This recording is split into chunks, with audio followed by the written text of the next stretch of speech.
والمؤرخ والحجة. أما المؤرخ فهو عبارة عن المعلوم التصوري لكن لا مطلقا بل من حيث إنه يوصل إلى مجهول تصوري كالحيوان الناطق الموصل إلى تصور الإنسان. وأما المعلوم التصوري الذي لا يوصل إلى مجهول تصوري ولا يسمى مؤرخا والمنطقي لا يبحث عنه كالأمور الجزئية المعلومة من زيد وعمر. وأما الحجة فهي عبارة عن المعلوم التصوري تصديقي لكن لا مطلقا أيضا بل من حيث إنه يوصل إلى مطلوب تصديقي كقولنا العالم متغير وكل متغير حادث الموصل إلى التصديق بقولنا العالم حادث. وأما ما لا يوصل كقولنا النار حارة مثلا فليس بحجة والمنطقي لا ينظر فيه بل يبحث عن المعرف والحجة والحجة من حيث إنهما كيف ينبغي أن يترتبا حتى يوصلا إلى المجهول. بسم اللہ الرحمن الرحیم. متن کو دیکھیں. متن میں فرمایا وہ موضوع المعلوم التصوری و تصدیقی من حیث انہ یوصل الی مطلوب تصوری او تصدیقی. توجہ ہے. شارح نے جو گفتگو کی ہے اس گفتگو میں ایک اس امر کا افادہ کر رہا ہے کہ من حیث کی قید کیوں لگائی. توجہ ہے. من حیث کی قید کیوں لگائی. اس کا موضوع معلوم تصوری اور معلوم تصدیقی مطلقاً نہیں کہا، من حیث کہا. یہ من حیث کی قید کیوں لگائی؟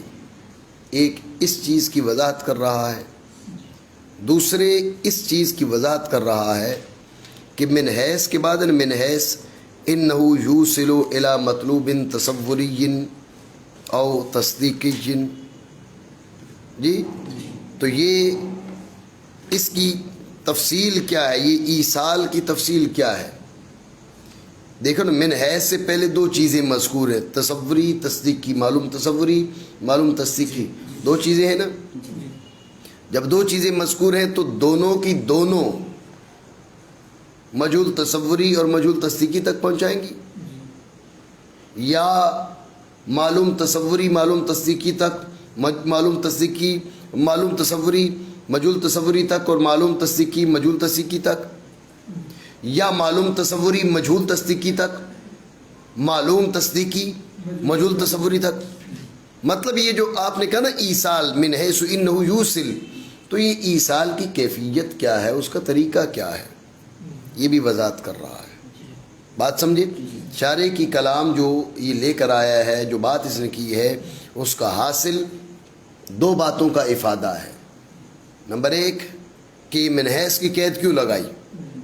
نمبر دو یہ جو ایصال ہے اس کی کیفیت کیا ہوگی، کیونکہ دو چیزیں دو چیزوں تک پہنچا رہی ہیں. یہ مجموعہ مجموعے تک پہنچاتا ہے، یا معلوم تصوری معلوم مجہول تصوری تک، معلوم تصدیقی مجہول تصدیقی تک، یا معلوم تصوری مجہول تصدیقی تک اور معلوم تصدیقی مجہول تصوری تک. مطلب ایصال کی کیفیت کیا ہوگی، کس انداز میں ایصال ہوگا. اب میری بات سمجھے نہیں سمجھے؟ ٹھیک ہو گیا. تو شارح نے اپنی گفتگو میں اس چیز کی وضاحت کی ہے. حاصل گفتگو یہ ہے معلوم تصوری. منطق کا موضوع معلوم تصوری اور معلوم تصدیقی، مطلقاً نہیں. معلوم تصوری کی دو قسمیں ہیں، ایک وہ جو مجہول تصوری تک پہنچائے اور ایک وہ جو نہ پہنچائے. جو پہنچائے معلوم تصوری، جو مجہول تصوری تک پہنچائے وہ منطق کا موضوع ہے. معلوم تصدیقی کی بھی دو قسمیں، مجہول تصدیقی تک پہنچائے نہ پہنچائے. پہنچائے تو وہ کیا ہے، معلوم منطق کا موضوع ہے. اور صرف پہنچانے والا نہیں بلکہ پہنچانے کی حیثیت سے. پہنچانے والا اور چیز ہے اور پہنچانے کی حیثیت سے اور چیز ہے. سمجھو بات کو. تو پہنچانے والا تو ہوتا ہے معلوم تصوری بعض اوقات، لیکن حیثیت بھی اسی ایصال کی حیثیت سے وہ منطق کا موضوع بنتا ہے. یہ بات بھی ذہن میں رکھیں. بات سمجھے نہیں سمجھے؟ تو اب یہ ذہن میں رکھیں کہ اب من حیث کی قید کیوں لگائی، اس کا جواب آ گیا. کیونکہ معلوم تصوری دو تھے، معلوم تصدیقی دو تھے، تو من حیث کی قید کے ساتھ وہ دوسری قسم کو نکال دیا. توجہ ہے. اور اس چیز کا بھی علم ہو گیا اور اس چیز کا بھی علم ہو گیا اس گفتگو سے کہ کہا معلوم تصوری یہاں تک پہنچائے، معلوم تصدیقی یہاں تک پہنچائے جی. تو اب معلوم تصوری مجہول تصوری تک پہنچائے. معلوم پڑ گیا کہ وہ ہم نے جو 3 صورتیں بنائی تھیں مجموعہ مجموعے تک پہنچائے گا یا کون سی کیفیت ہوگی. پتہ چل گیا کہ معلوم تصوری مجہول تصوری تک پہنچائے گا، مجموعہ مجموعے تک بھی نہیں پہنچائے گا، معلوم تصوری مجہول تصدیقی تک بھی نہیں پہنچائے گا، معلوم تصدیقی مجہول تصوری تک بھی نہیں پہنچائے گا. یہ صورت نہیں بنے گی، بلکہ کیا بنے گی؟ معلوم تصوری مجہول تصوری تک اور معلوم تصدیقی مجہول تصدیقی تک. نہیں سمجھے؟ بات آ گئی ذہن میں؟ ٹھیک ہو گیا. جانو کہ منطق کا موضوع وہ معرف اور حجت ہے.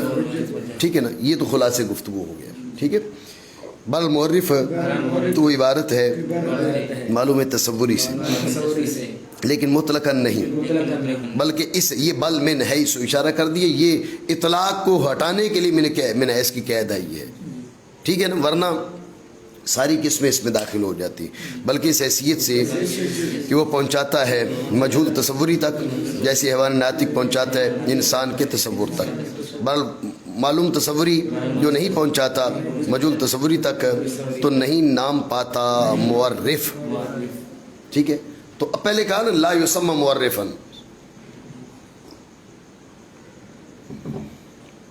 اس کا نام معرف نہیں ہوتا. تو پہلے یہ ذہن میں آئی کہ معرف تو نہیں ہوتا لیکن منطق میں اس کی بحث آ سکتی ہے. والمنطق یا لا یبحث عنہ. بھائی بات یہ ہے کہ وہ معرف نہیں ہوتا، منطقی اس سے بحث بھی نہیں کرتا. ٹھیک ہے. اور منطقی نہیں بحث کرتا اس سے. اس کی مثال دے رہے جیسے امور جزیہ معلومہ زید امر سے. پہلے آپ کو بتایا تھا کہ جزی نہ کاسب نہ مکتسب، یہ بات گزری ہے جی.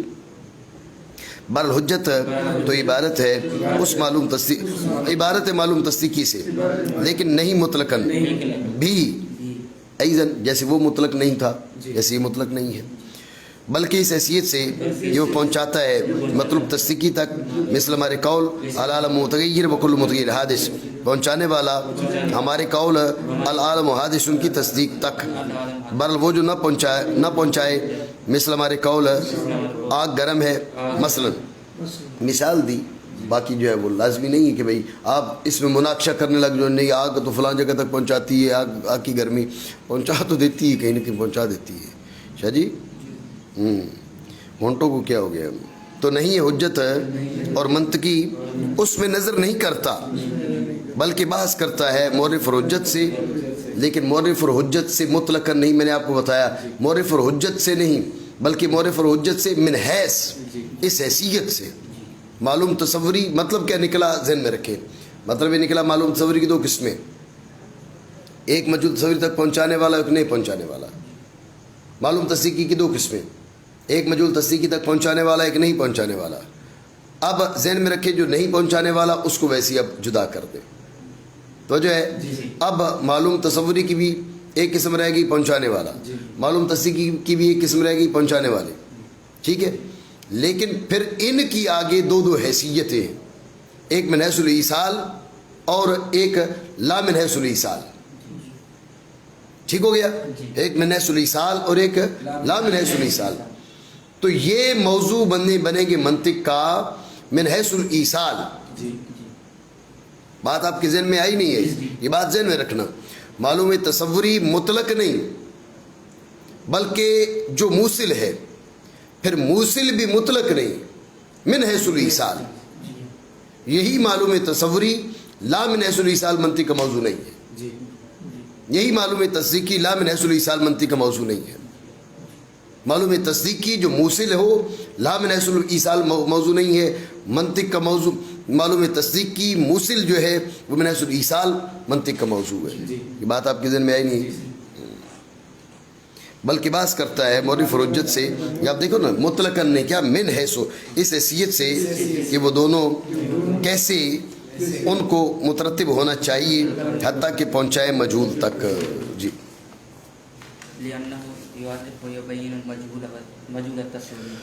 وجہ تسمیہ، اس کو معرف کہا جاتا ہے. وجہ تسمیہ کیا ہے؟ اس لیے کہ یہ تعریف کرتا ہے.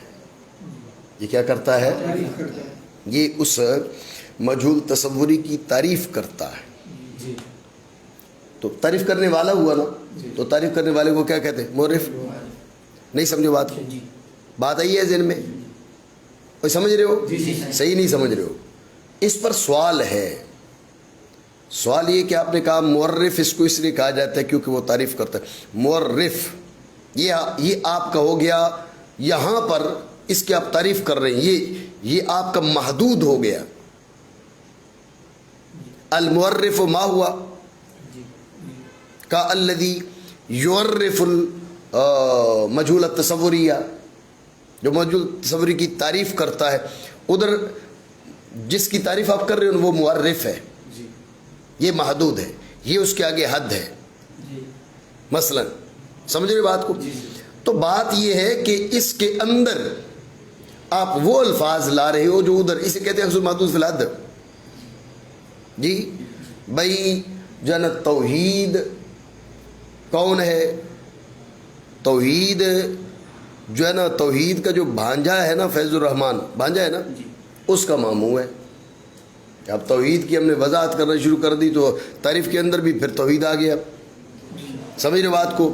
تو معرف کو سمجھنا موقوف ہوتا ہے تعریف پر, اور تعریف کو سمجھنا موقوف ہو جائے معرف پر. دور لازم آتا ہے اخذ المحدود فی الحد. یہ تعریف درست نہیں ہوتی. میری بات سمجھ رہے ہو نہیں؟ تو یہاں پر معرف کی تعریف کر رہے ہیں, معرف کی وضاحت کر رہے ہیں. قال انه یعرف, یعرف معرف اس میں فاعل ہے نا تعریف سے, اور یعرف تعریف سے فعل ہے. سمجھے بات کو؟ مشتق کی معرفت مبدا اشتقاق کی معرفت پر موقوف ہوتی ہے. معرف کو تب پہچانیں گے جبکہ تعریف کو پہچانیں گے, یعرف کو تب پہچانیں گے جبکہ تعریف کو پہچانیں گے.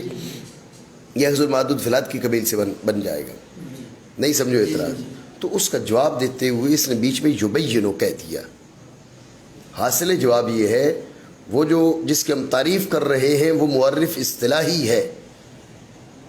تعریف کے اندر جو یعرف آ رہا ہے یہ تعریف لغوی ہے. عرض کی نا مل ایمان, آپ نے فرمایا ان تؤمن باللہ, مل ایمان معرف ہے الایمان. تعریف میں فرمایا ان تؤمن, جی تو وہ ہو گیا ایمان اصطلاحی شرعی. ان تؤمن یہ ایمان ہو گیا لغوی. تو اب یہ اخذ المحدود فی الحد والا اعتراض وارد نہیں ہوتا. آپ سمجھ رہے ہو بات کو؟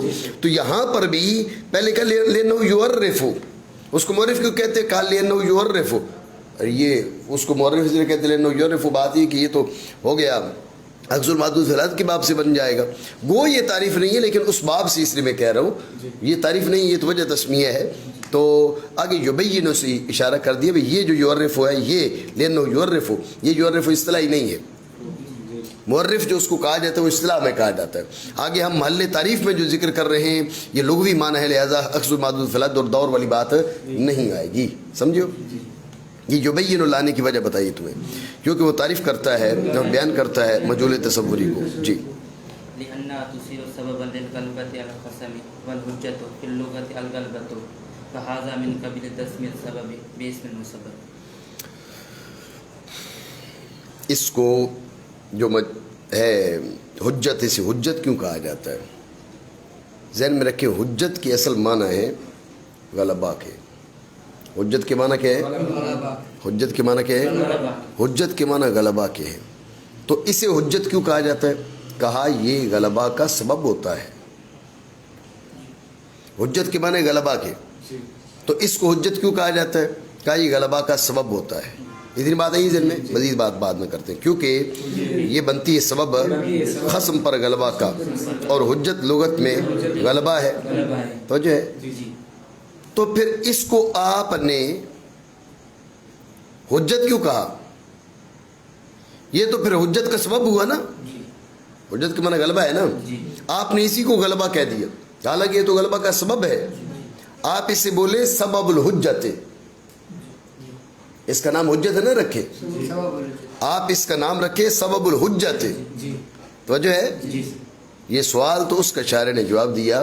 حاصل جواب یہ, آپ یہ ذہن میں رکھے کہ اصول فقہ میں ہم پڑھاتے ہیں کہ بھئی جو مجاز کے علاقے ہیں نا, بنیادی طور پر دو علاقے, ایک علاقہ تشبیہ کا, ایک علاقہ غیر تشبیہ کا. علاقہ تشبیہ کا ہو تو مجاز مستعار ہے, علاقہ غیر تشبیہ کا ہو تو مجاز مرسل ہے. مجاز مرسل کے پھر اس کے نیچے 24 علاقے آتے ہیں. ٹھیک ہے نا. مجاز مرسل کے 24 علاقے آتے ہیں. ان 24 علاقوں میں سے ایک ہے تسمیۃ السبب. تسمیۃ السبب بسم المسبب. تسمیۃ السبب بسم المسبب. ٹھیک ہے نا. تو کیا کرنا؟ سبب پر مسبب کا نام رکھ دینا. سبب کا نام رکھ دینا کس لحاظ سے؟ مسبب کے لحاظ سے. سمجھے بات کو؟ یہ مجاز مرسل کے علاقوں میں سے ایک علاقہ ہے. سمجھے بات کو؟ یہ مجاز مرسل کے علاقوں میں سے ایک علاقہ ہے. تو یہ مجاز ہے. اتنی بات آپ سمجھے نہیں سمجھے؟ ٹھیک ہو گیا، مانا کریں.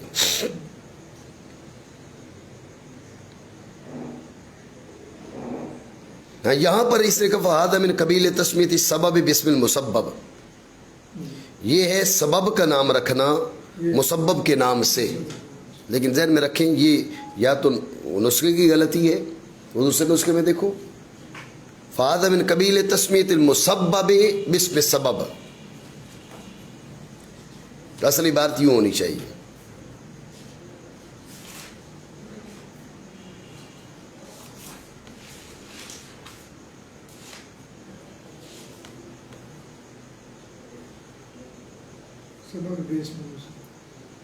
فہذا من قبیل تسمیۃ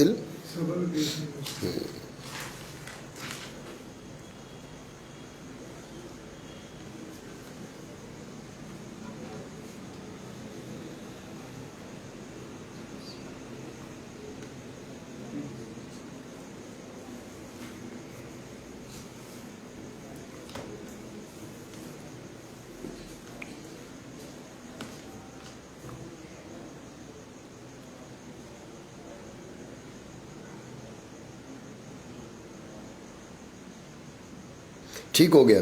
تسمیۃ السبب ہی ہے، یہ درست ہے. جو انہوں نے لکھا ہے وہ صحیح لکھا ہے. فہذا من قبیل تسمیۃ السبب باسم المسبب. تو اصل میں یہ دلیل بنتی ہے سبب کس کا؟ غلبہ کا. دلیل بنتی ہے سبب غلبہ کا. غلبہ بطور نتیجہ اور مسبب ہے. ٹھیک ہے نا. تو اب دلیل تھی سبب اس غلبہ کا، تو سبب پر اس کا نام دے دیا. ٹھیک ہے. یہ فہذا من قبیل تسمیۃ السبب. اصل تسمیۃ سبب تسمیہ کی جس کی طرف اضافت ہوگی نام اس کو دیا جائے گا، اور با کا جو مجرور ہوگا اس کا نام دیا جائے گا. یہ بات ذہن میں رکھیں. تسمیہ کا جو مضاف الیہ ہوگا اس کو نام دیں گے، با کا جو مجرور ہوگا وہ نام دیں گے. تسمیہ کا جو مجرور ہے اس کو نام دیں گے، اور با کا جو مجرور ہے وہ نام اس کا وہ والا نام دیں گے. ٹھیک ہے. تو تسمیۃ السبب سبب یہ دلیل ہو گئی، تو اس دلیل کو وہ نام دیا. ٹھیک ہے. یہ مانا کرے تو یہ تسمیۃ السبب بسم المسبب کے قبیل سے ہے. ٹھیک ہے.